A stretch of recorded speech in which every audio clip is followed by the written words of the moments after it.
I'm going to do my best to do it in one breath, too. So Sydney Daniels is a member of the Mistasuis Nehiyawak First Nation. Her achievements throughout her hockey career speak volumes about her passion for sports and physical and mental well-being. Sydney continues to be an inspiration to other girls as she blazes new trails at hockey's highest levels. After her collegiate career, Sydney spent 4 seasons as a Division I assistant coach for Harvard University from 2018 to 2022. As a coach, she helped the team in winning the Ivy League, the ECAC regular season, and the Beanpot Championship. The last time Harvard won these titles was in 2015 when Sydney was a sophomore forward to that team. She's the first female from Treaty 6 territory to be an operations staff on an NHL team. She was hired by the Winnipeg Jets to look for talent in the college ranks as part of a 20-member scouting staff. Sydney completes a 4-year collegiate ice hockey career at Harvard University, and during her time, she accumulated, here I go, 89 points in her career and landed a spot at number 15 on Harvard's all-time scoring list with 59 career goals. Daniels obtained many accolades within her 4 years at Harvard, including ECAC Hockey All-Academic Selection, ECAC Player of the Month, All ECAC Hockey Second Team, All Ivy League, Honorable Mention, All Ivy League Second Team, All Ivy League First Team. Most importantly, was selected to captain the team her senior year. Sydney has also participated in multiple tournaments as a member of the Team USA, bringing home both a silver and a gold medal in IIHF World Championships at both the U18 and U22 level. So throughout her career, Sydney has continued to uplift Indigenous youth, and also throughout the past 5 years, Sydney has also dove into her community and helped run the Daniels Hockey School to share her skills and talent with a multi-day youth hockey camp specializing in improving skills and helping youth succeed both on and off the ice. So with that, please join me with a warm welcome for Sydney Daniels.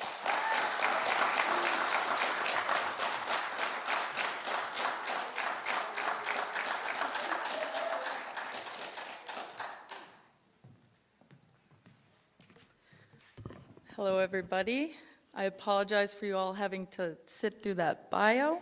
It was lengthy and long and maybe longer than my speech. So, but first I just want to thank Len Daniels and his committee for the opportunity to be here in front of you tonight, to talk with you and to engage in conversation. I think that's one of the biggest things that I've realized is important. It's not just being talked to and told, this is how things need to go and this is the change that needs to be made.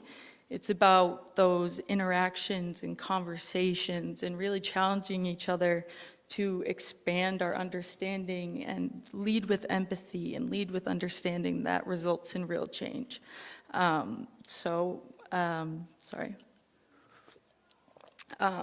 Well, first, want to start with thanking the elder for the wonderful prayer. I don't think I could write a better speech than he can and what he delivered, so I hope this will do.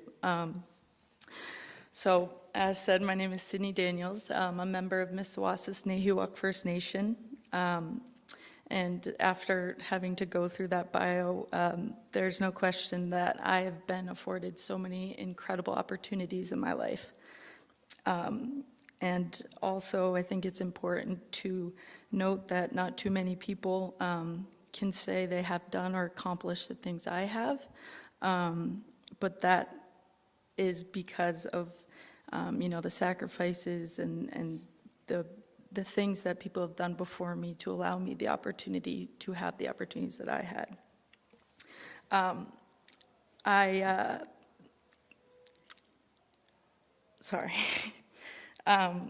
I feel it's necessary to list those things of what I've accomplished, to again make it abundantly clear that I wouldn't be here in front of you, speaking in front of you, if it weren't for the actions and sacrifices and efforts of those who became before me. From a very young age, I've always been extremely proud to be Indigenous. I remember learning from my family, about the amazing things that people were able to accomplish within my family. At a very young age, I was told stories about my grandfather, Noel Daniels, who was once the chief of our nation. And while he was chief, he built the first elementary school in our community, and he also built the first ice hockey rink. And those two things alone had such an impact and a lasting impact on lives to come, and especially changed the life of my father's, who is with us today, and you'll hear from him later, Scott Daniels. And because of that rink and because of, the efforts of my grandfather, he began playing ice hockey, and I guess he was okay enough to make it to the NHL. And so I grew up learning these stories about, my family and the amazing things that they could accomplish within the community. And, it instilled so much pride within me at a very young age.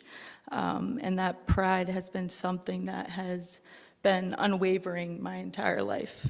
And I also think it's important, for me to acknowledge the amount of privilege I have been given in my life. Since birth, I've been given amount of privilege that most Indigenous youth never have the chance to experience. I grew up in a suburban town in the U.S.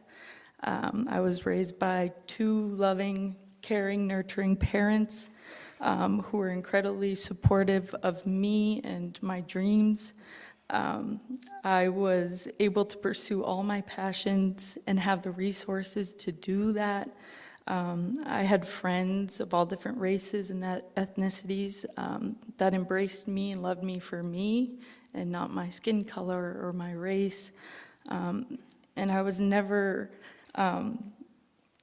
faced with, at a young age, any hurdles or any roadblocks because of my skin or because of my blood quantity. And I think that is very important for me to make aware as I continue with my speech.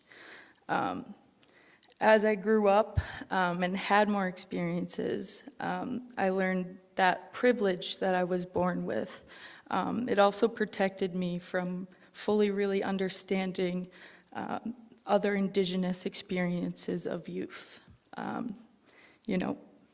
I would always go in the summers back to Mistawassis Nehiawak.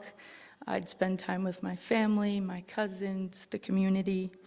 I played for NAHC, Team Saskatchewan, 1 year, and I played with young Indigenous women who were arguably, some of them, better than me. And I was just at awe that, there are these women ice hockey players who are just as good as I am, but because they don't have access to those opportunities, they aren't able to do the things that I've been afforded to do.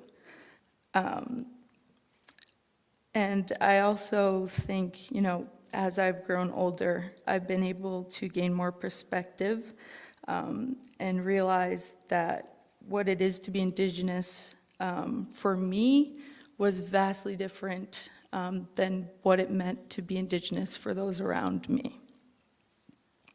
The more I learned both about Indigenous people, I began kind of uncovering more of the struggles and the pain, and that's interwoven within our history and even within my own family.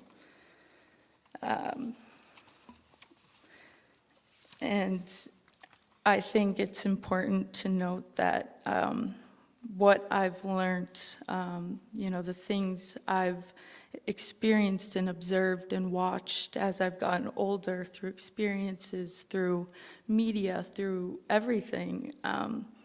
It has shaped me and reshaped me as a person, and has changed my outlook, and it has changed my own passion and purpose for life. I think that the main takeaway about my story and who I am and what I've accomplished is that I am not an accurate representation of what most Indigenous lives look like. However, I do believe that my story is a visible and tangible example of what Indigenous people can accomplish when they're not only provided with support and guidance and opportunity, but when they're raised in a home, in a community, and that instills within them the belief that they are important and they are powerful and they can accomplish whatever dream they may have. And over the last 5 years, as said, my father and I started the Daniels Hockey School. Sorry. And over the last 5 years, it has slowly shifted and kind of consumed my every thought and action. The more we're able to work with individuals and youth from different communities, different First Nations, the more we get to know them on personal levels and see them year after year and learn more about them, who they are as a person and their families, the more I feel passionate that this is the space I need to be in, and I believe my purpose is to change the trajectory of Indigenous youth through sport, and providing them with empowering opportunities and bring awareness through sport and these opportunities to show that the obstacles and struggles of Indigenous youth are still there, they're still present. The past 2 days before this, my father and we did on-ice sessions here in Regina. And we were very, very excited to come here. This is my first time in Regina. Lovely city, very cold, lovely city though. And we got to meet new youth from different bordering First Nations and new faces. And we also had some old faces driving from Muskeg First Nation and people who just have come to our camps before and heard that we're back in Saskatchewan and wanted to come. So, we had new kids and we had some old kids, and our main purpose, like I said, is just to provide these youth with, a space where they feel safe, and a space where they feel safe to be themselves, a space where they're empowered, a space where they're supported, they're seen, they're heard, they're, and they're allowed to have fun and just be kids, and they're allowed to not have to be constrained by, fear of, acting up and getting, kicked out of camps or whatever it may be. Like, these kids just get to be kids, and that's the most beautiful thing about it. And over the last 5 years, we have grown Daniels Hockey immensely. The first year it started, we had 50-ish kids, and we had no idea what we were doing. No clue. My dad was, at this ready, and I'm really wanting to get back to my community. And so we know not a lot of things, but we know hockey. And so that's the avenue we took. And so we started the hockey school, and the first year, I'm sure, it didn't look pretty, but it was something. It was an effort to get back into our community, an effort to provide our community with a space have fun, to learn some skills and to grow and just to be kids. And we're very fortunate that with each year that has passed, these schools have grown tenfold. This past year, we had our 5th camp in Saskatchewan, and we had over 350 members at this camp this past season. And I'm pretty sure that maybe 47 from the original camp was still there, coming back, saying hi, and getting the chance to watch the youth grow and getting a chance to be a part of their lives and their journeys, and getting a chance to be a system of support for them, and also kind of an example, a living example that, you know, if I can do it, if my father can do it, you can do it too. Everything is possible. But there's so many things, you know, that do need change, and there's so much action that does need to happen. And I think it's wonderful to talk about it and to have nights like tonight where we're able to engage in conversation and talk about what needs to be done and what needs to be changed and how to change it to create a better world for our Indigenous youth. But I think the most important thing is action.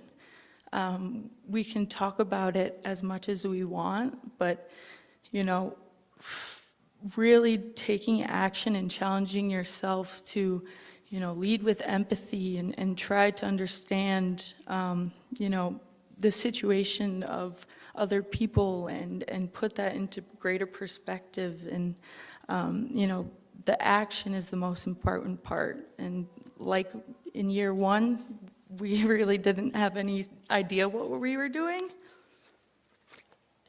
but it was action.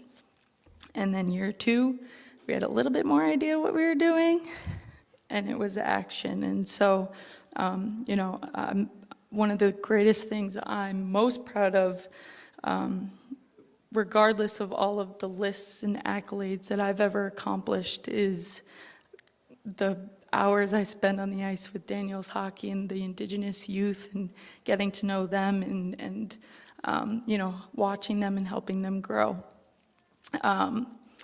And, you know, there's been so much progress, and that is, you know, so exciting. We're looking to next year, and how can we help? Where are communities that need more help? How do we find them? How do we help them? How do we get the funding and the sourcing? And it's a lot of work. It's like a full-time job, but it doesn't feel like a full-time job because it's our passion. And so with all that progress too, though, you know, there's little moments where you're reminded that though you may feel like you are making change and you are helping, it's still not enough. And society and communities, as much as, you know, they may want change and they may need change, that change hasn't been allowed. They don't have the resources yet. They don't have the support. They don't have an understanding of how to get that change. And, you know, it's very fruitful work, but it's also really grounding. And you have moments where, even this past week, we had an awesome camp. It was 2 days, 2 hours, 2 different age groups. And we got off the ice after the 4th session, and we were really happy. We thought that people had fun, and it went great. And then we had learned that one of the players that attended our camp, his father 2 days prior had committed suicide. And one of our counselors, one of the on-ice instructors, my close friend Kirk Bear, he talked to the boy, and he said to the boy, you don't have to be here. Like, are you okay? You don't have to be here if you don't want to. How are you? Are you okay? And he looked at Kirk and he said, no, I need to be here. And Kirk was like, what?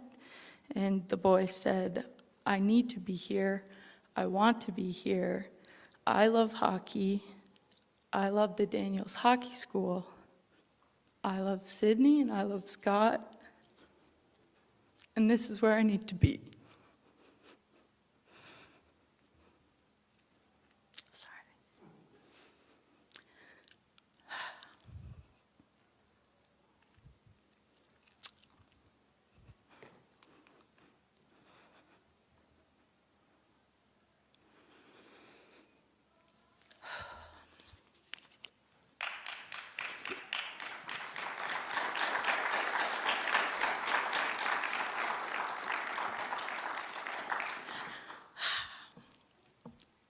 And so,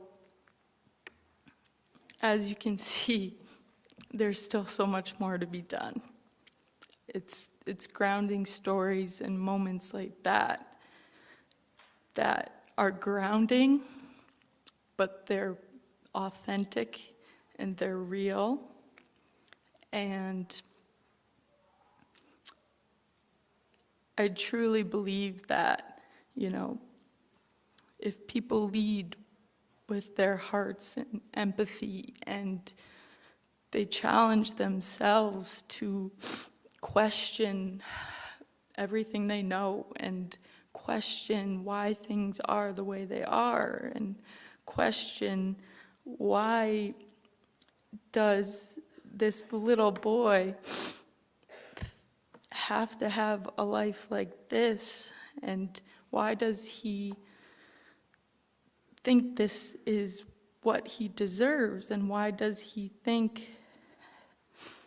this happen? And so it's moments like that for me that make me just want to speak more and make sure people truly understand that there is so much work to be done. There is so much work to be done, but the way to start and the way we can help is, one, by having these conversations and listening, actually listening, being open to having your opinions and views changed. Take action, make small steps. If you want to have a hockey camp, have a hockey camp. If you want to go and donate coats, donate coats. It's just all about action. And, I think it's not a one-size-fits-all. When I speak about Indigenous people, you can't speak about Indigenous people as a whole. Each nation, each person, each individual is so unique. And so sometimes, and through kind of more recently, I see these big corporations and people who want to help and throw money and throw resources and throw everything they can to people in order to help. But I think you can't fully make change and you can't fully help without taking the time to understand the people you're trying to help, to hear what those people need, to hear what those people have been through, to hear their stories, to hear what they want for their youth, what they want for their future, and then work can be started. And the thing that, the most valuable thing in all of those conversations isn't the amount of money you have to donate. It's not the amount of resources you can provide them with. It's the time you're willing to give them and the concerted effort you put into actually hearing them and trying to empathize with them and understand them. And, have done a lot of cool things in my life so far, and I know I am not the average story, and I feel very fortunate to be a representation of Indigenous people. That's something I hold very highly because, things like speeches and interviews and radio requests, it's very cool and very awesome. But I take those opportunities just to try to be an example or, a tangible thing to see that for Indigenous youth, to say, hey, she's from Mistawassa's Nahiwak. I know them. Whoa, she did that. I can do that. And if I'm able to inspire or just impact one child, then that is the greatest thing I've ever done in my life, hands down. Better than any trophy, better than any title, better than anything I could ever want. If I could inspire and if I can impact and I can listen and I can give my time to these children and youth that need it, then I'm spending my life how it needs to be spent. So I want to thank everyone for staying through that with me. I just want to really, really keep encouraging you all. You're taking a huge step by being here, right? Starting to talk about these things makes them real, and that's so important. But actually talking about them and then choosing to have action and choosing to give your time is the true solution to helping more people on broader scales. So thank you very much, and I guess open up to questions. Len? Yeah, everything's fair game.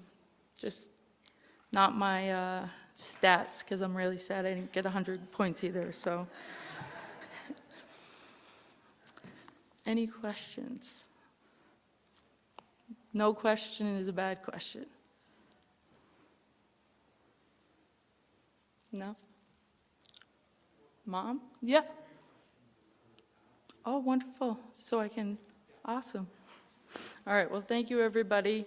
I really appreciate your time, your ears, your open minds, and hopefully open hearts, and I look forward to continuing the conversation. Thank you very much.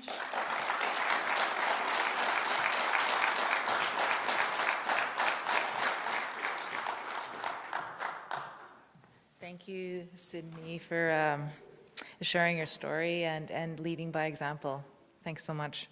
I'm just going to have Megan Jones with the Saskatchewan Association of Recreation Professionals give us a couple words before we have a short intermission. John? I'm trying to go paperless, so I just carry my laptop everywhere. So good evening, my name is Megan Jones, and I'm the program manager for the Saskatchewan Association of Recreation Professionals. And if I'm seeing a blank stare, I totally understand. We are an organization that is also referred to as SARP.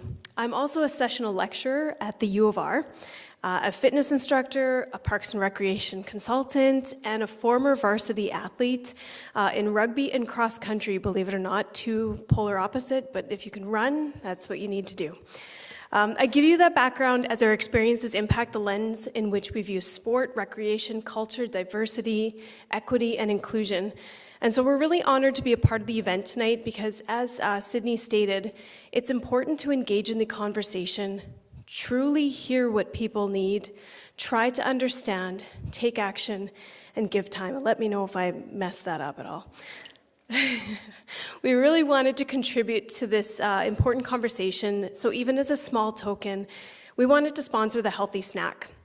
And I won't keep you too long from the snacks and the rest of the evening, but I do want to give you a brief overview of our organization and invite you to come chat with me during the intermission if you have any questions. So the Saskatchewan Association of Recreation Professionals is a member organization committed to the recreation profession by representing and supporting current and future recreation professionals. We help to improve the quality of life of residents, clients, customers, and community.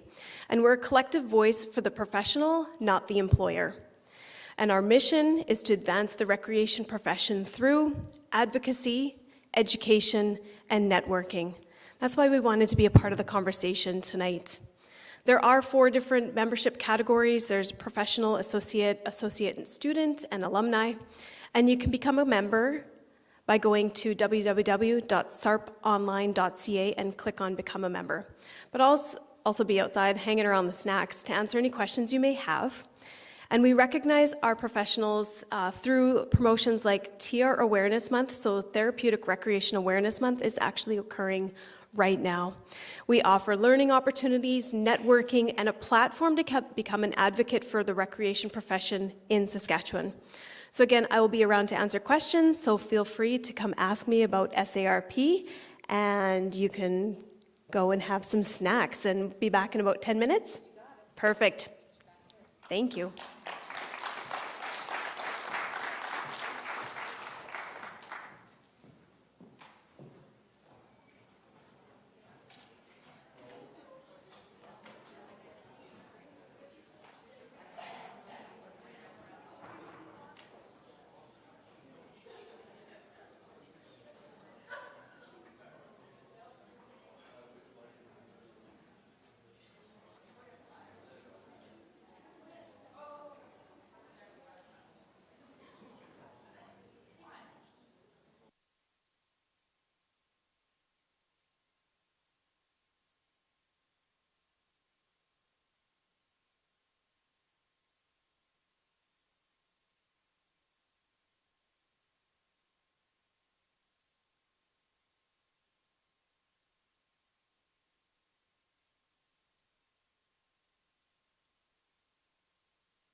second portion of the agenda here this evening.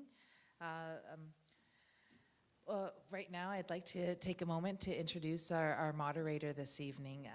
Please allow me to speak to and about Bryan Eneas, who works with CBC Saskatchewan. Here's Bryan right here. He's in Saskatchewan, based in Regina, where he is a reporter, editor, and associate producer. He specializes in politics and Indigenous issues. He's covered various provincial and federal elections and provided coverage on both humanitarian issues and the residential school crisis. Bryan was recently honored with the Emerging Indigenous Journalist Award, presented recently by the Canadian Association of Journalists. Prior to working with CBC, he spent several years with news website PA Now, based in Prince Albert, Sask, and a graduate of the photojournalism program at Loyalist College in Belleville, Ontario. Bryan did a practicum in 2015 with the Penticton Herald. Please welcome me in joining this evening's moderator, Bryan Eneas.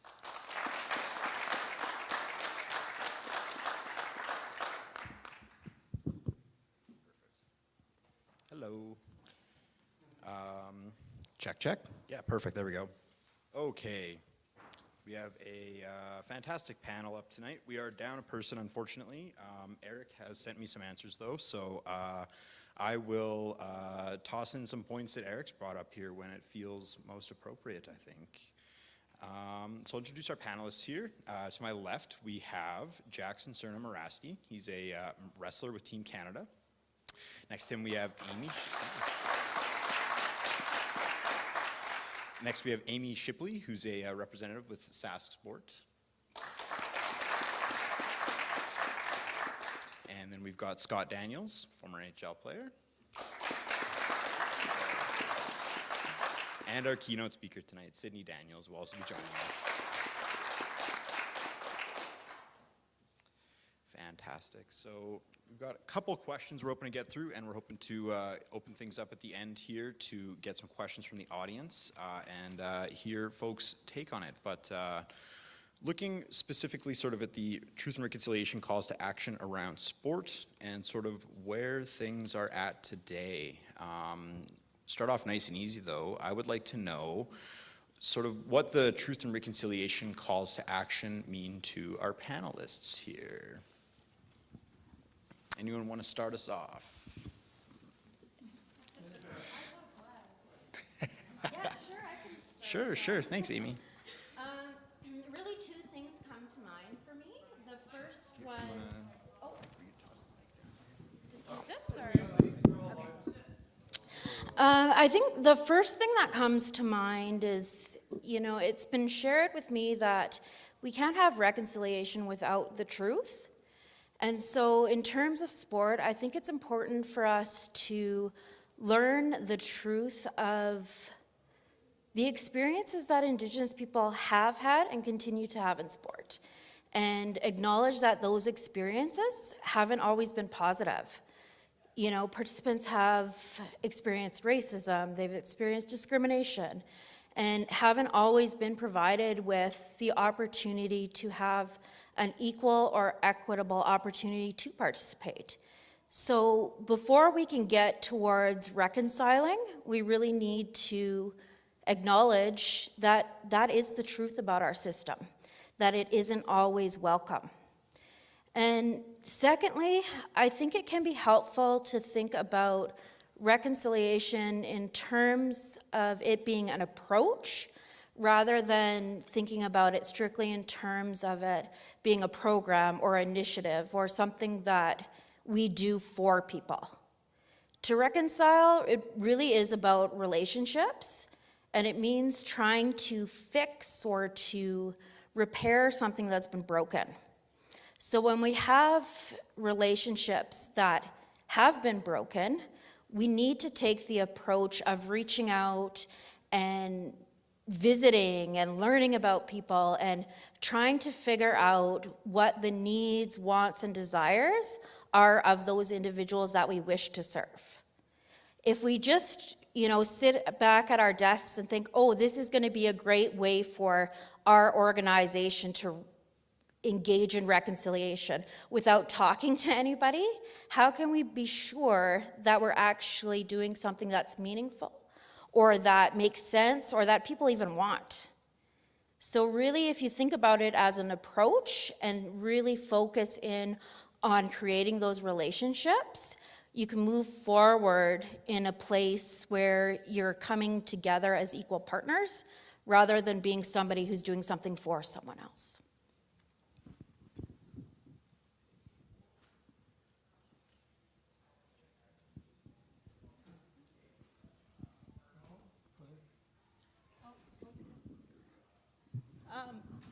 Is this good? Thinking about truth and reconciliation, kind of just snowballing off of your great points, I think it's a great start. I think just having truth and reconciliation and having these kind of tangible kind of ways to improve relationships, grow relationships, and change what sport actually looks like to be representative of everyone as a whole, as opposed to, not being represented as a whole. But I think, it's really important to talk about it. And, but the biggest part for me is being open to those conversations and wanting to engage in those conversations. I think it's safe to say that everyone here listening and spending their time listening to this panel and being here to learn more about sport and truth and reconciliation, those are already steps taken towards progress. But it's something that,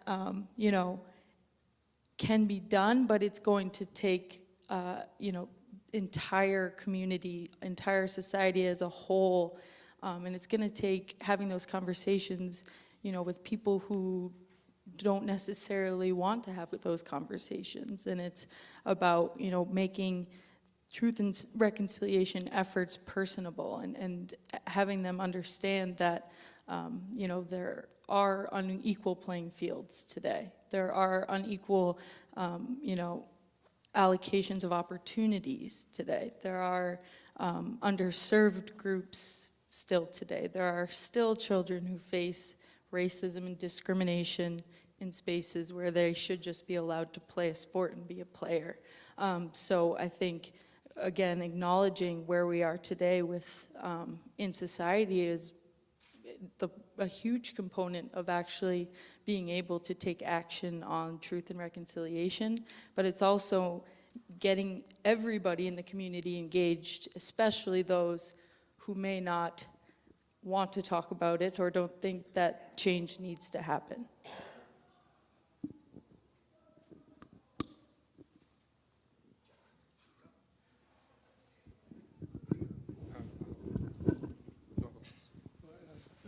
So sorry, I just have it written down already what I think, and so I think that truth and reconciliation calls to action means that Indigenous voices are being heard, that Indigenous men, women, and children matter.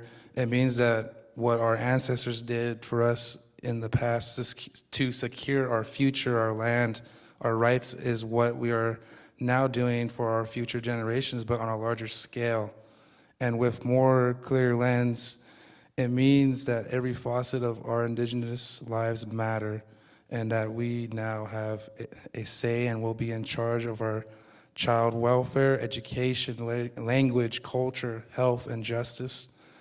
And we are taking a hold of the reins and leading the direction of reconciliation throughout Canada and the world, which is important because nobody else except for us Indigenous people know how we want and would like for the reconciliation to take its course, and we don't need to have anyone else tell us what we need and try to control us any longer. Those days are over. Yeah, I can't speak like Sid, and when they were going over her stats, people don't understand how many times that she actually shot the puck and completely missed the net. So, and just like everybody here says, all these conversations should be started.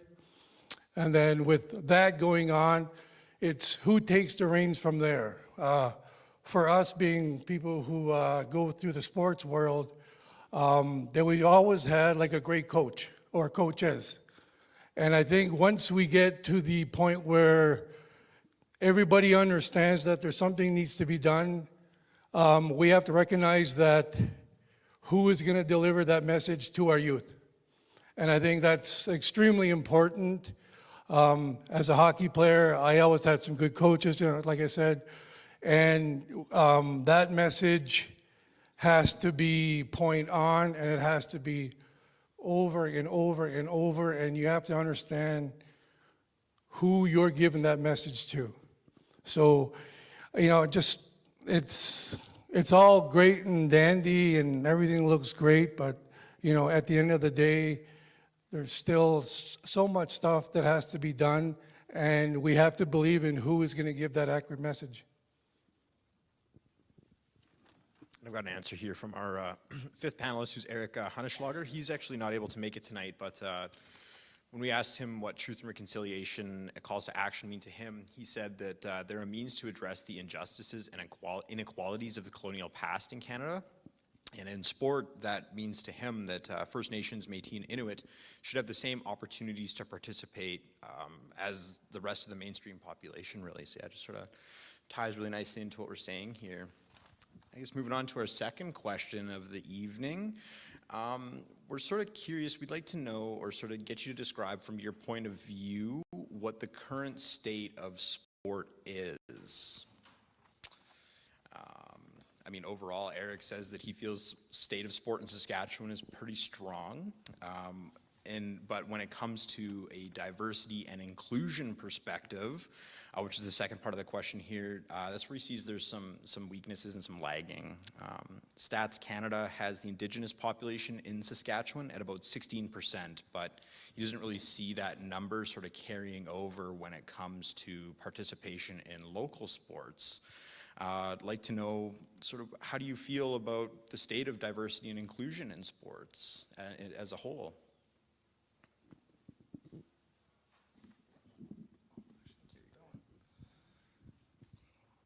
So I actually was living in Los Angeles most of my life. I was born here in Regina, but when I moved back here in 2019, I was a wrestler at the U of S. From what I saw,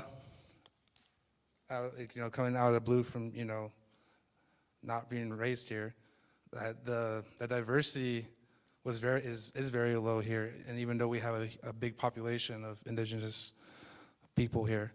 I think that the state of athletics here is strong. I know that COVID kind of killed it for especially indoor sports, especially my sport. It's close contact, right? It kind of died down, especially because there's only like 6 Indigenous wrestlers on the U of S 2019, and a couple of they just never came back because they just didn't want to. Or not even didn't want to, it's just because of because of COVID. But besides that, on a standpoint for our high school athletes, I don't think there is enough diversity of Indigenous, only because I don't think there is funding. I know there is funding because I find a way some way to get it for myself, because it's very expensive. My sport is one of the least funded sports, so I have to find opportunities and funding from other places. But I don't think that that kids understand, because obviously they're in high school and stuff, or even lower than that. They don't know how to get it, and they're some don't have parents that can help them the way my parents did.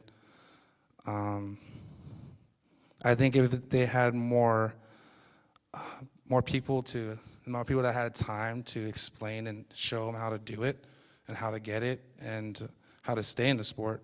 Because I think I went to one high school tournament for wrestling before COVID, and I did see 4 Indigenous wrestlers, and 2 of them didn't even have wrestling shoes and didn't have a singlet, which is like 2 of the main things, like the only 2 things you need in my sport to wrestle. They're wrestling. One was wrestling with basketball shoes and shorts. And so I just think that there's just, I don't know, more coaching that wanted more for them. I know that the U of S, my coach Dan Oliver, he pushes for Indigenous athletes to be on his team. I know back in 2018, even though it was 6, I said there was only 6 of us. That was like the most Indigenous athletes on one sport, like on one team for U of S. So yeah, I don't know if that helps or not. But. All through growing up hockey, I didn't really have any coaches who came, they're from my background. And going through pro, didn't really have any either. So my education through my own people came from our games during the winter, games during the summer games. And, it was there for me growing up in that time. Their information for me was just go out there and do the best you can and try to work hard, and hopefully that you'll get an opportunity. Whereas when I turned pro hockey, it was, you have to try to live in this way, try to dress this way, try to act like this and be a pro hockey player. So my 2 messages were completely different, but at the end of the day, it kind of shaped me just to be off the ice and try to live on the ice. So I think going forward, more coaches, more instructors from our own culture is absolutely needed. I can only speak from my own experience and my own perspective. And the past 4 years prior to this year, I was a Division I NCAA ice hockey coach. And speaking from that vantage point, I think that, the current state of sport at that level, in that sport, I really, don't think there's enough representation for just Indigenous people as a whole. I mean, when I was a player in the NCAA, you always knew about that one other Indigenous player on that other team. And when you'd play them, you'd say hi, and you knew you shared this special connection. And you knew it was really cool that you both are there and you both understood that connection. But then that connection's over. And then you're back to being, kind of one of the only visible representation there is at that level. So I think speaking from that vantage point, I definitely think that there needs to be more visible representation of different ethnicities and backgrounds. I know ice hockey, as you were talking about the cost of sports, ice hockey is one of the most expensive sports to play. And that itself creates so many barriers for people, just speaking at a socioeconomic standpoint, to even start or play or pursue a career in ice hockey. So the people who do get to find success in ice hockey is very funneled down. It's very specific. And you see that in the NHL as well, too. And so, I think in order to work towards a more representative, sample of the actual demographic, you need to really start at the grassroots level and just start creating more opportunities and creating more methods of support, of funding, of, channeling the right amount of resources and implementing them in the right way in which they can support, athletes to pursue whatever sport that is and never have to worry about if they're able to pay registration fees that year, if they're able to attend to travel to an elite hockey tournament. All those things matter and have been barriers to, so many Indigenous people that we know of. And, I think that diversity and inclusion is a very hot topic right now, and I think that it's awesome that it's being talked about and people are being made aware of it, but it's really trying to have people now adopt that into their way of thinking and recruiting and coaching and supporting the student athletes as well. While I was a coach at Harvard, I was very fortunate to coach 2 Indigenous young women, and we made a concerted effort to make their teammates aware of their culture and celebrate them and use it as a method of teaching and kind of opening their eyes to new people and people who had to face different struggles to get to where they were.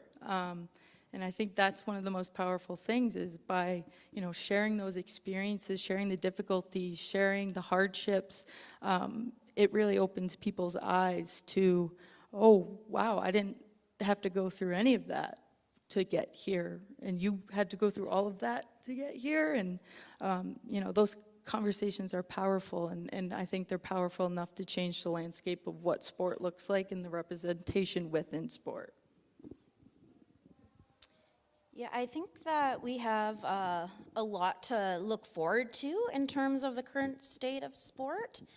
I first started working at Sask Sports 16 years ago, and I was young at the time, but as a young Indigenous woman, the Saskatchewan sports system wasn't always an easy place to be in. And, at the time, I could probably count on my hand the number of Indigenous employees that worked at Sask Sport. And, I don't say this to call anybody out or anything, but when I first started, I couldn't even get people to phone me back until, my older white colleague, male colleague, phoned people and said, can you call her back? And can you get in touch with her? And, since then, I've seen a dramatic change in what's going on with sport. The investment into Indigenous sport from a financial aspect has been raised by millions of dollars, where the annual kind of funds coming into Indigenous sport is over $10 million annually. When I first started, it was a fraction of that. Just within Sask Sport ourselves as an organization, the representation of diverse employees has grown exponentially as well.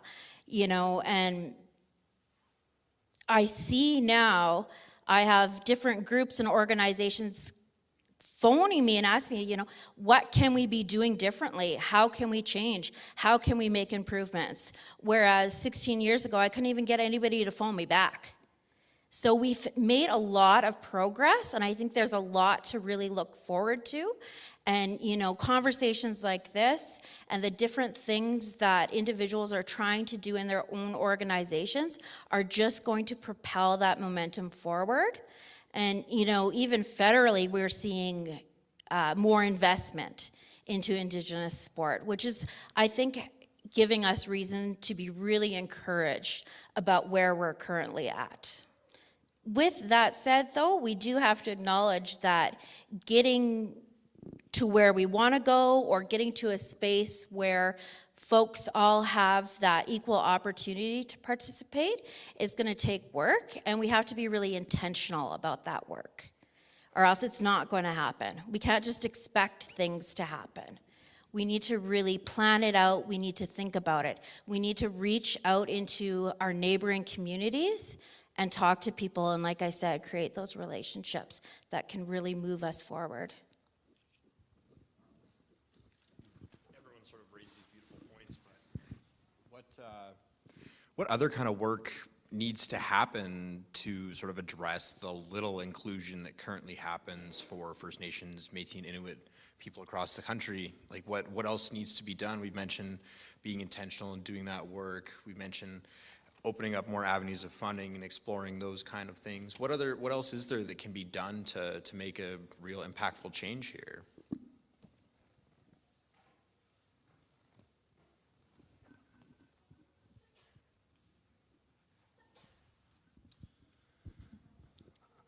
I think it's what I personally believe, like I said earlier, I think I said a little bit about it, is helping people find the outlets. As in, like, there is the outlets, like, and a lot of people, like, especially from my understanding and from what I've seen, there's a lot of kids that don't even, like, finish high school.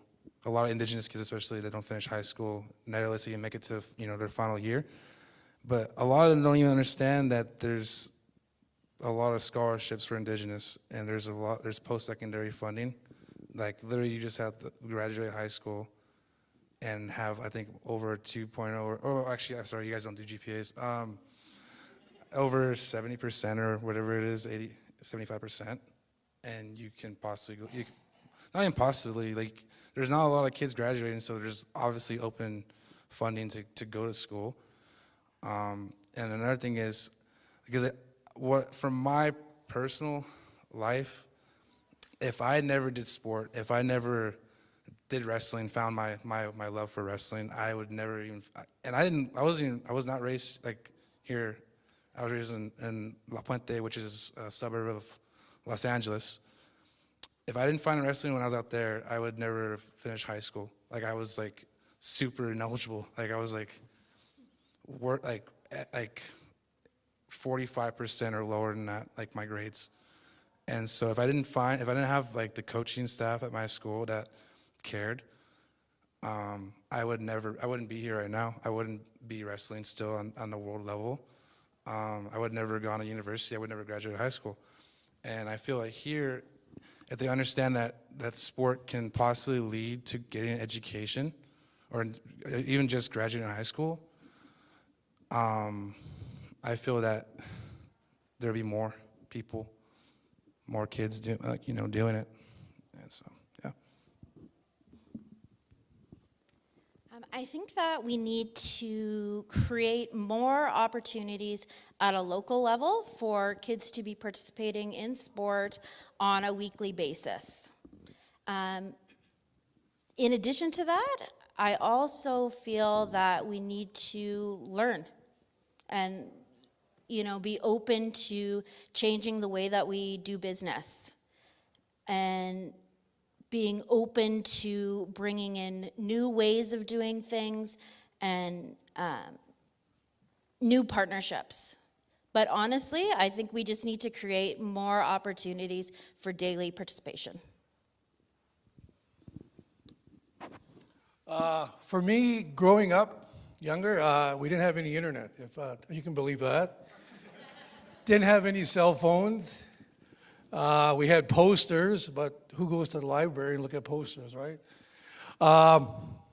My education through sport was going to hockey camps, hockey schools, sport camps, school sports. I mean, I hate to say just sports, but that's kind of what we are, a little bit of, And through those camps, through those, 2 or 3 day events, you got to see who was a little bit more inclined to play volleyball, basketball, hockey. You seen who took their, maybe I'm a little better at this and that.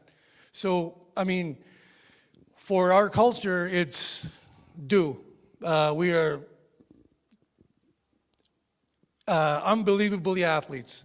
We can do anything we want, winter, spring, summer. So for us, we have to do something. We have to put something in our hand to see if I'm good at it, to see if I like it.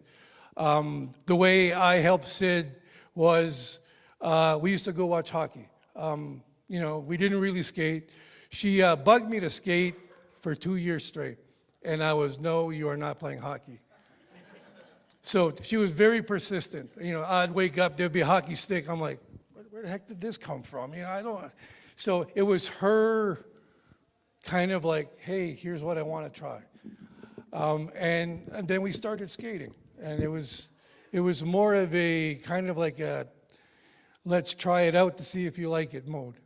And I think for our culture, a lot of it is, let's try it out to see if we like it.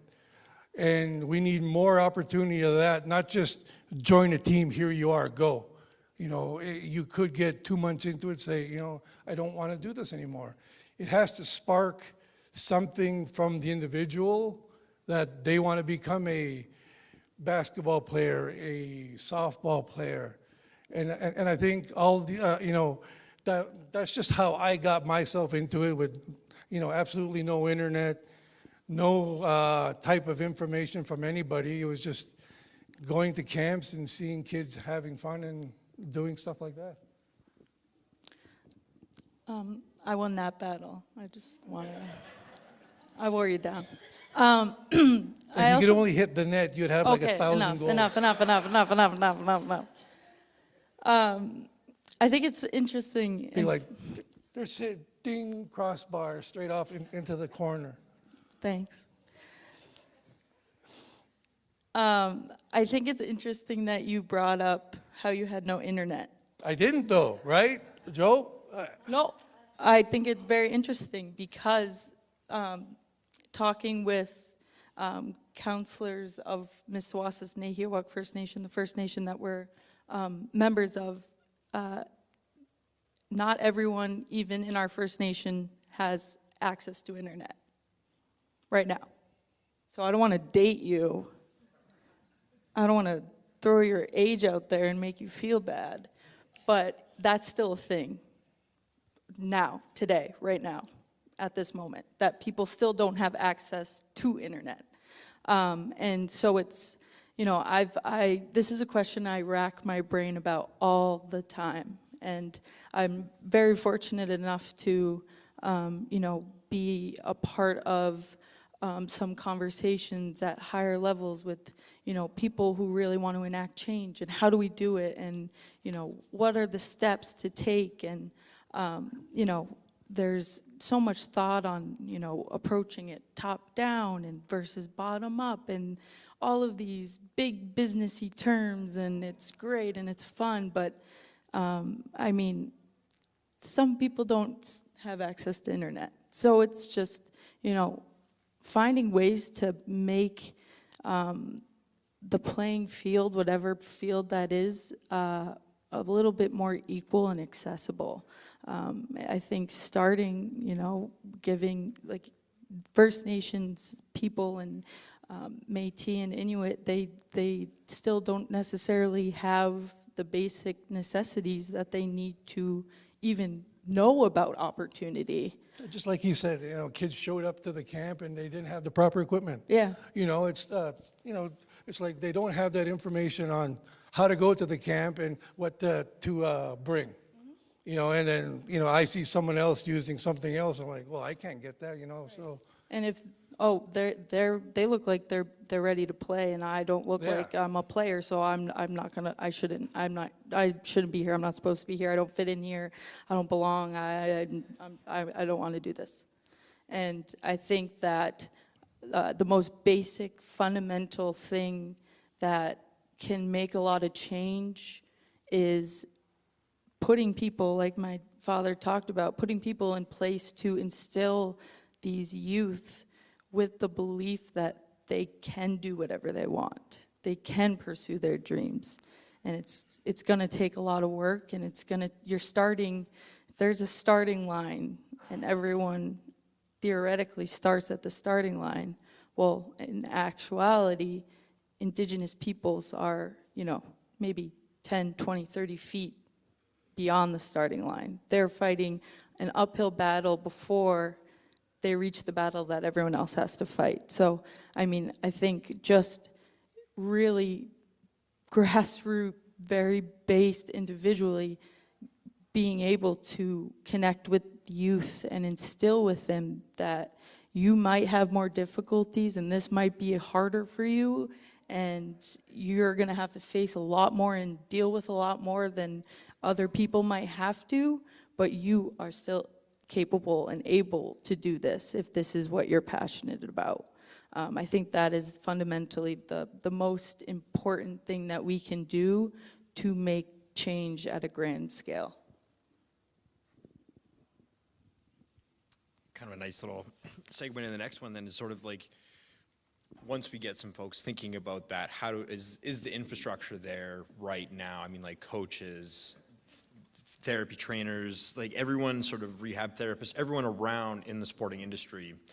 Is that infrastructure, the way it currently is it doing good enough to support First Nations, Métis, and Inuit athletes? Or can we do better there? Yeah, Jackson. Sorry. I will say about this part, like just reading it, like saying strength and conditioning coaches, expensive. Rehab therapists, expensive. Nutritionists, expensive. So from an Indigenous standpoint where they can't afford it, like people can't afford it, I think there should be some type of programs where it's at least reduced pricing or nevertheless free. I mean, not even just like for Indigenous athletes, but also just athletes in general. Because like, yeah, when I came to U of S in 2019, I'm not bad-mouthing them or anything. I'm just saying, when I came and I wanted to see their physio, and I've been into universities, a couple of universities back in the States, and I'm there, you know, we're there I'm there on scholarship and everything, so, you know, they're paying me to be there, right? I had to pay like $60 or $80, whatever, just to see the physio.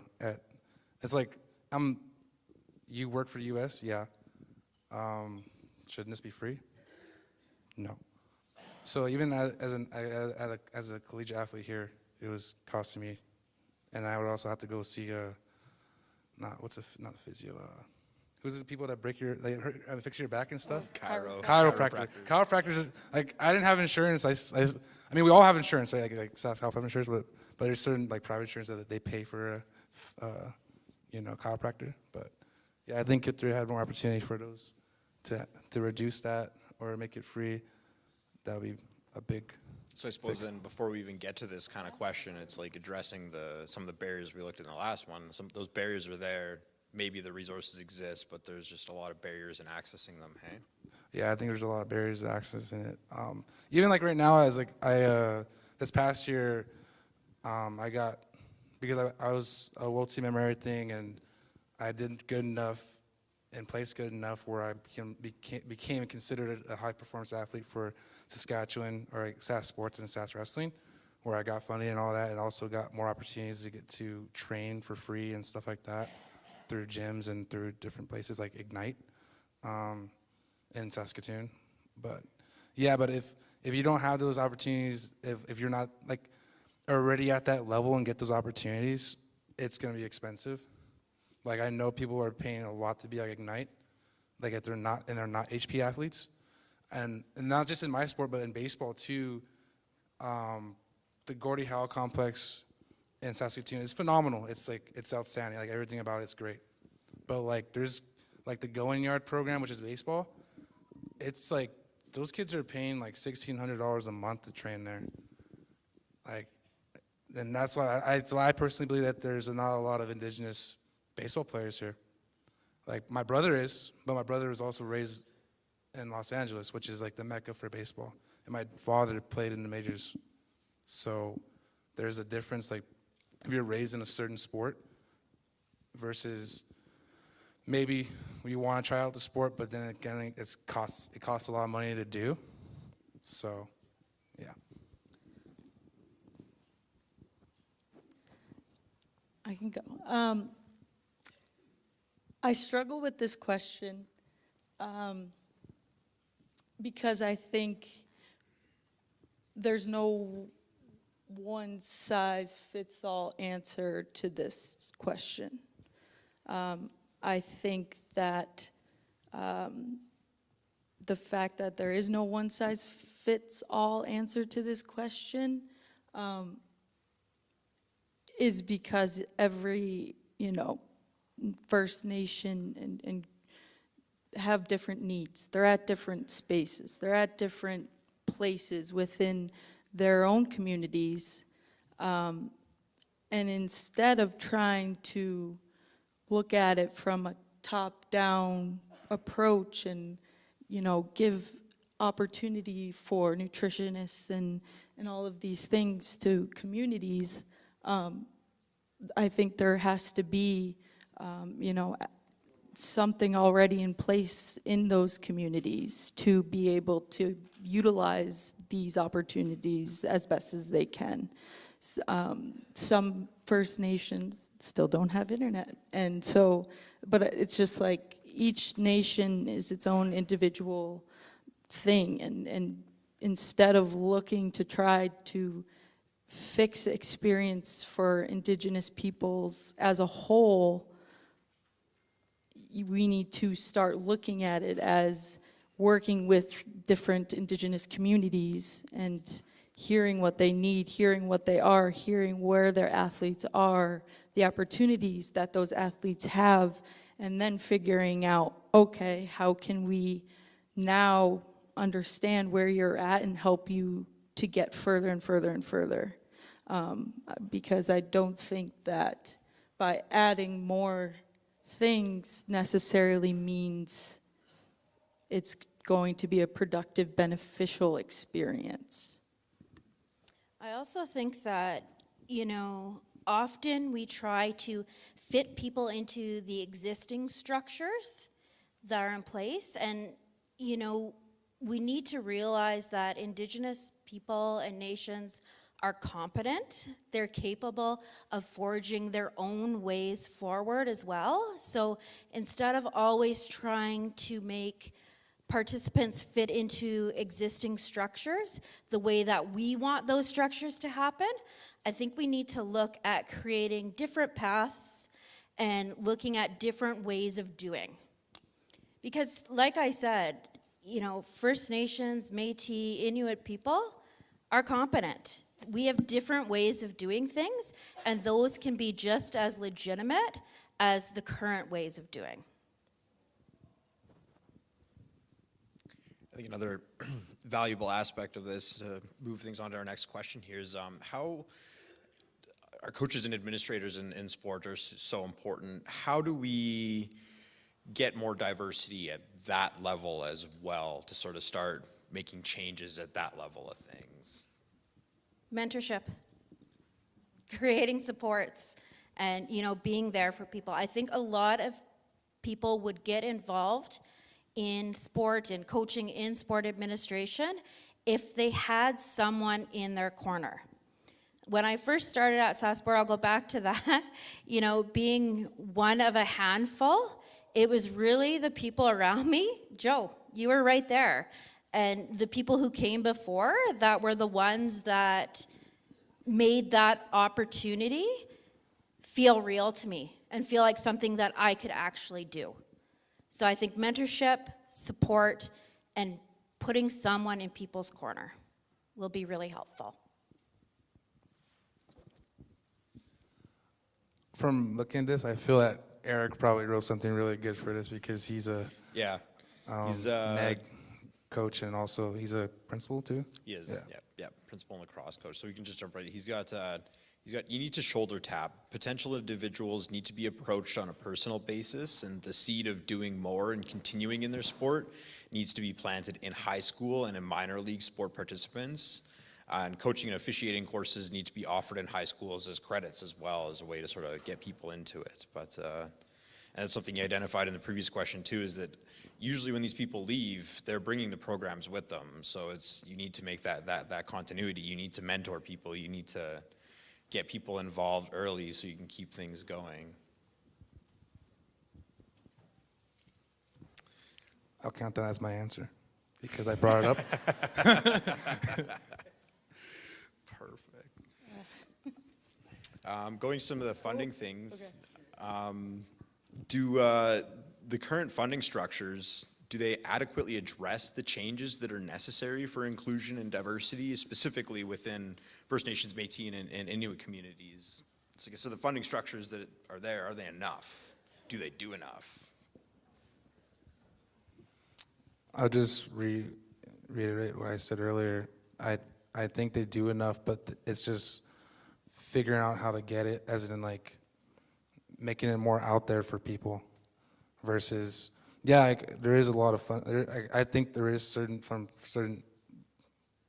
places that there is, and especially from like my reserve, I'm from Flying Dust First Nations. I think there is a lot of funding for athletes, but I feel like a lot of them don't understand how to grasp it, how to get it. Like, that's, yeah. I go back to my age. We really didn't have too much of any of that. I mean, it was just like a passion. If I wanted to go play ball, I'd go play, you know. You always had friends who were going, so you hop in a ride with them. I mean, sport is expensive, yes, absolutely. Do we have the, yeah, I mean, No, you know, you go and hire kids like her who know how to do, you know, it's you know, it's got to come from your own. I mean, you can't say, okay, we have the tools, we have everything else, here, go and make us do this. No, I mean, you know, you kind of have to teach your own who you want to do better with. It's man, these are tough questions. I didn't even know the questions were up here until like 3 minutes ago, so. my She que- kept looking up, and I'm like, what the heck are you looking Because I'm at? just trying to, like, my question, like, when we talk about does the current funding structure adequately address changes, like, what is the current funding structure? Yeah, I have no idea. Well, because I don't know what it is, And and is that there's a comparable through, Right, like like- all what? cultures. Yeah. I mean, I don't, I mean, I don't think I can answer this question because I don't, is there a current funding structure? I don't know. But I would say from my past couple of years here that there is a funding structure. Well, I think it varies from First Nation to First Nation for their Indigenous youth like to pursue. okay. So And it's, I was gonna say actually I do not know about Inuits, but I feel that Métis don't get as much love for their funding as First Nations, right? Because like from my understanding, I actually didn't know what Métis was, like Métis people were, until I moved up. My first week here, I was actually when I wrestled wrestling the national championship here. I saw someone in the finals, my friend Daniel Coles. He was wearing a sash thing. I was like, why is he wearing that? I didn't even know what that was. And then my auntie Leah had to explain, and so I was like, okay, I understand that now. But like I feel like they don't get as much love for funding here because if you think about it, or from my understanding, like they're less than half Native, right? They're mainly, I don't know if the term of white is the right, I don't know. But like they expect that because they're more white than Native, that those kids can pay for it, or their parents can, but that's not the case, I don't think, especially like for most people. Like, that's not the case at all, I don't think. So I think that's just from my perspective. Also, Indigenous youth can also get funding from their tribal councils too, because I know MLTC has funded me and my brothers for forever. and sorry to just keep harping on this, but like the funding structure, like is it coming from a governmental standpoint? So I happen to know quite a bit about funding. That's kind of my game. Awesome. But, Let's chat. yeah. You know, and anybody who knows me knows that I will never turn down another dollar. So I'm not going to say that, yes, we're flush full of funding, give me no more money. I would never say that, but, you know, I do think that currently there are some really wise investments being made in the way that we are funding. However, I think that we need more awareness about what opportunities there are. We need, you know, like I was saying before, to recognize different ways of doing things in the way that we fund. So we don't just need to fund traditional ways of, you know, going about sport medicine and science. We need to recognize that there are other ways of getting that same information out there other than just through recognized sport medicine and science professionals. You know, we have traditional ways of doing things that should be recognized in the way that we fund as well.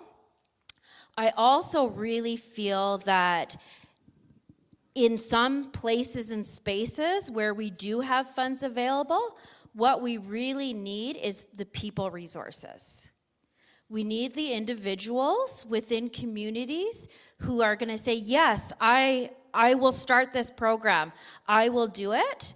But that being said, when those people step forward, we then need to say, awesome, excellent, I'm going to help you. And I'm going to support you along the way. I'm going to show you how to do it and help you with whatever stumbling blocks we come across. So, you know, while we do have funding available in different spaces, sometimes we don't have the people needed to get programs going. So, you know, whether or not we have an adequate amount of funding into each different little pie, you know, is really a difficult question to answer. But I will always take more money. I think we're doing pretty good, but if more money happens to come my way, we'll figure out how to spend it. That's perfect. Last question we have for the evening is going to be, what changes are needed in terms of learning and understanding of diverse as well as First Nations, Métis, and Inuit communities in sport here? I think we need to talk to each other more and start there. And that's probably going to get us going in a pretty good direction.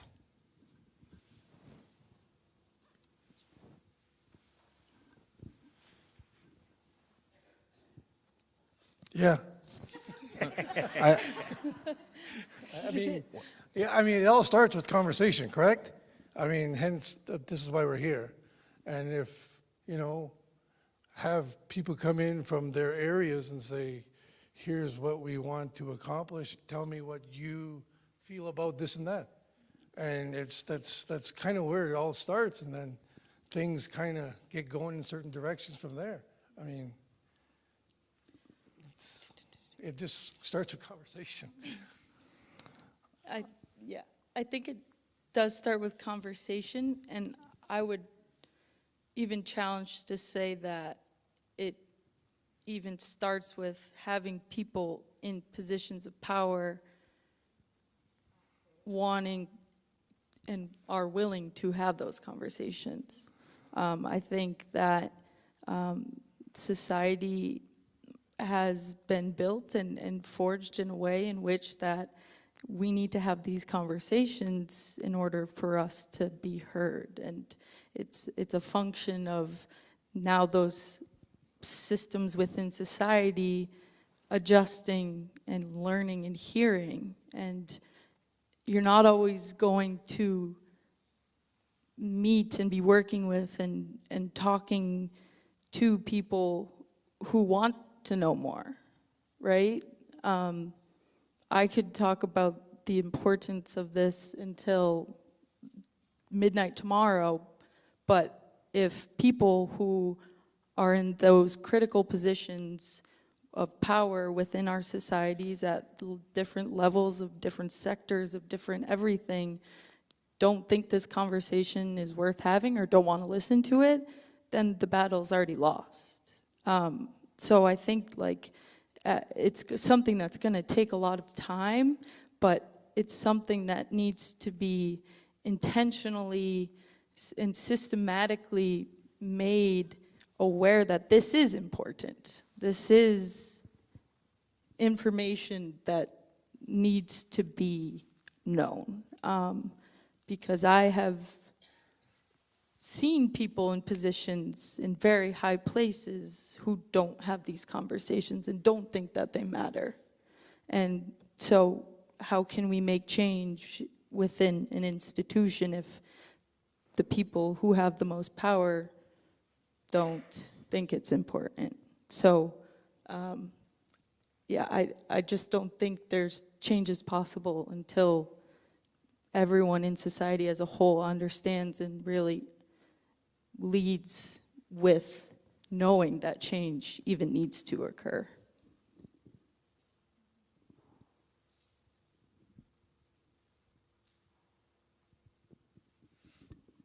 Anything else you want to tack in here, Jackson? Anything you want to tack in? Oh, from that question, I think, like, I want to just add on to what she was saying about the people in power or people in certain positions, that they should probably be trained and taught how to spread the knowledge of what is needed.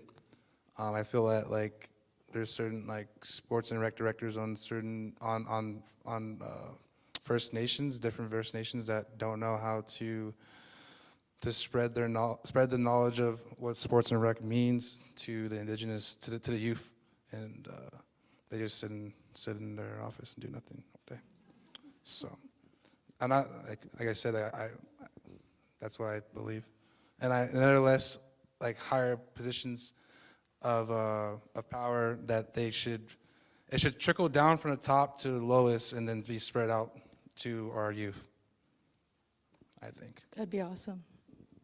that would be awesome. Excellent, gang. Those are all the prepared questions we had. Are there any quick questions from the audience here? Anyone would like to ask? Toss in here. Got a mic up here. A mic here as well. Thank you, guys. Yeah. Can you provide advice for non-Indigenous allies of how we can support the community without overstepping?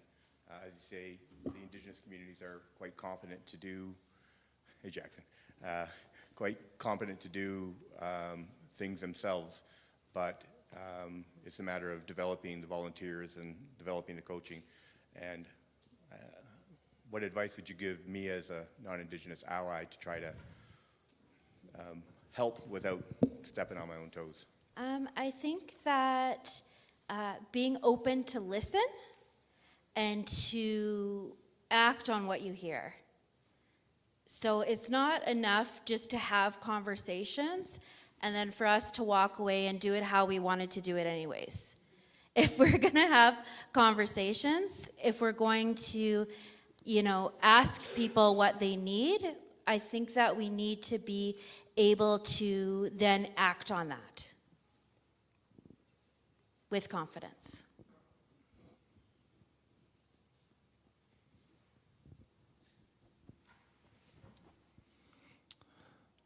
I don't know the people that are asking the questions are supposed to be acknowledged or not, but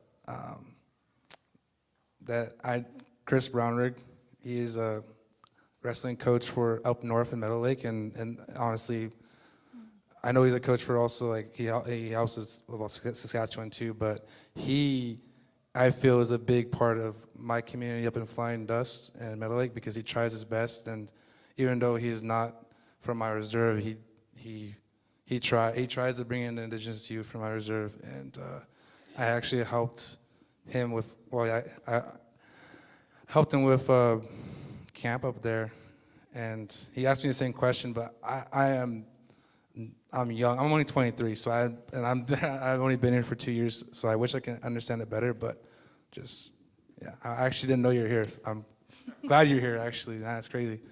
But, yeah. Thank you for that question. And I think we just need to multiply you and spread you around everywhere. And I think that's, no, but thank you. Like, you asking that question, it plants a little seed of hope in me. And I'm sure, like, that's what it's all about. And I don't have a solid answer for you. I wish I could.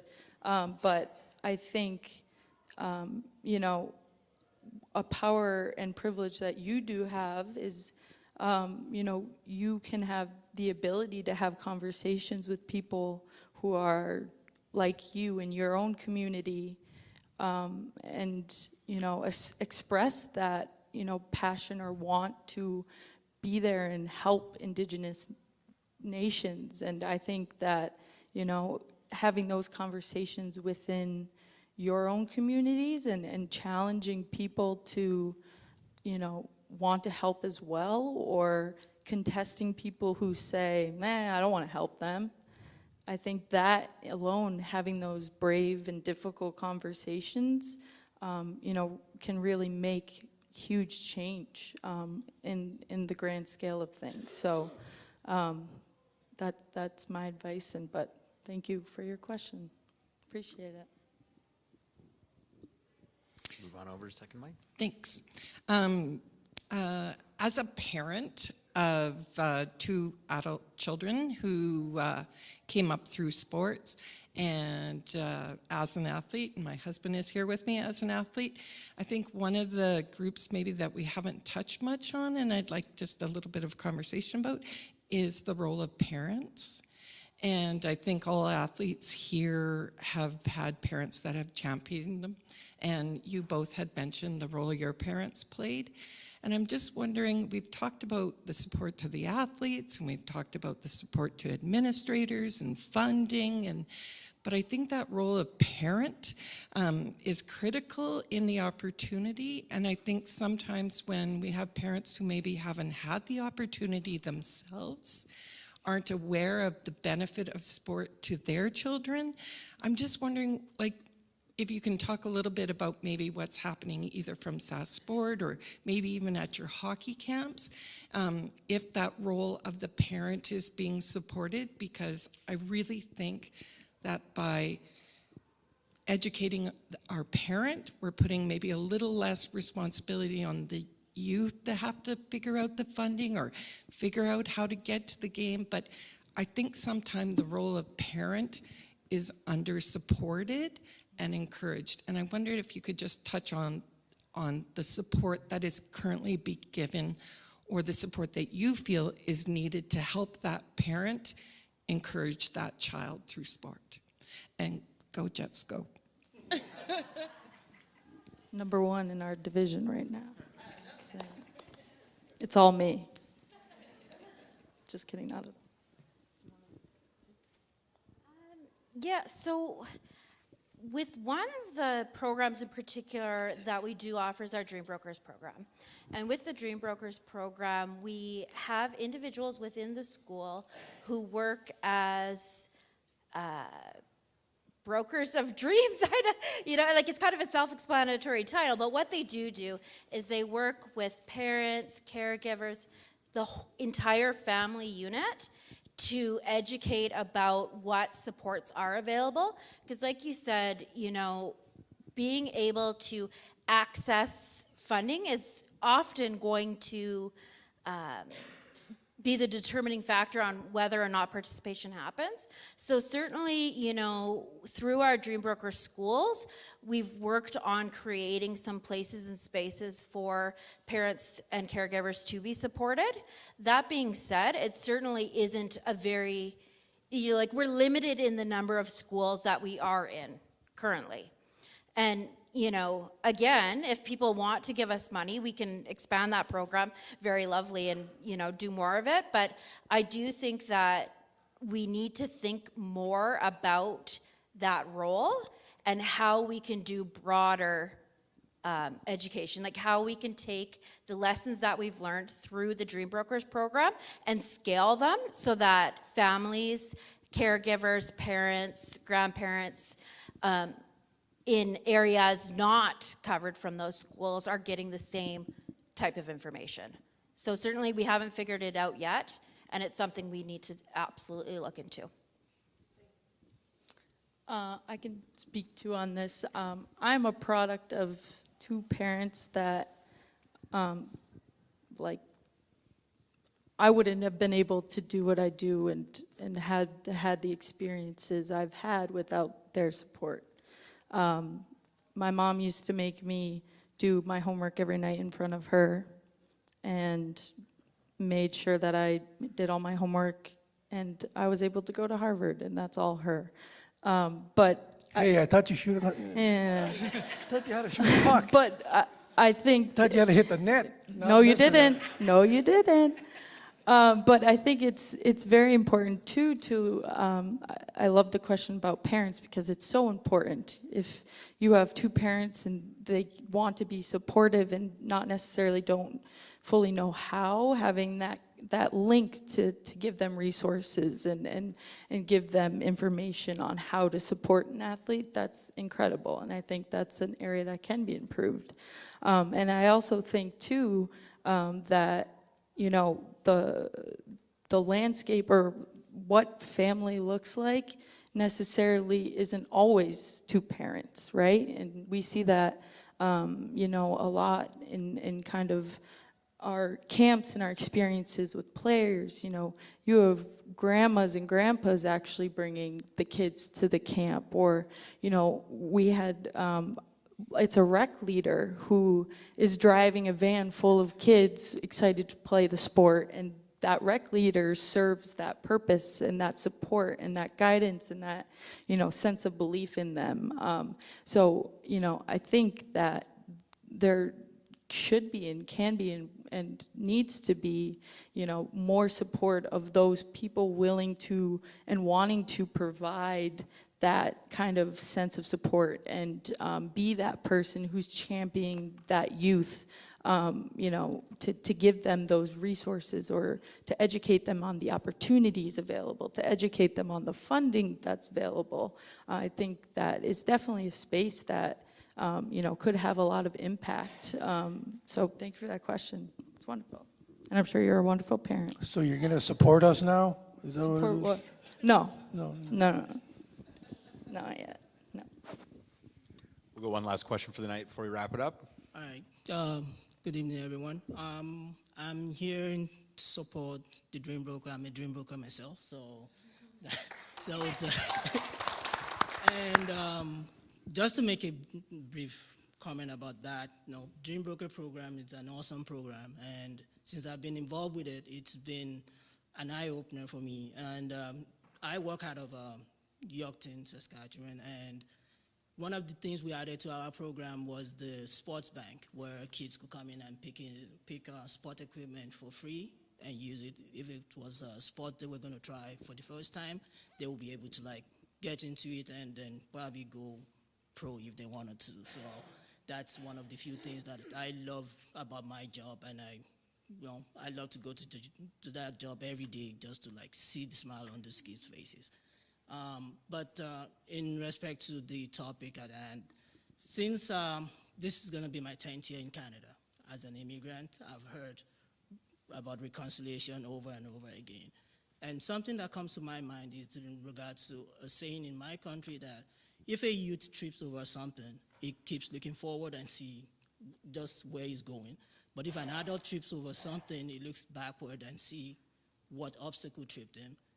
If he could take it away so that he doesn't trip anyone, or he recognizes it and when he sees it in front of him, he doesn't trip over it next time. So that's the whole idea about this. If we have to talk about reconciliation, diversity, racism, we have to go back to history and make sure everyone understands where the root causes are and how to move forward with it. And that's what I've been learning since I came to this country, and I'll keep learning about that. Thank you, everyone. Well said. Thank you. Thank you.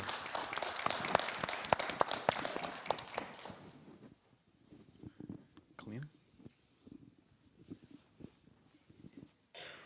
Wraps it up for the panel. I want to thank all our guests this evening. Thank you, Jackson. Thank you, Amy. Thank you, Scott. And thank you, Sydney. And thank you, of course, Bryan, for moderating tonight. Let's give our panel a round of applause here. Thank you so much. So just to close off the evening, I'm going to invite our cultural committee up, Len, Shelley, and Joe.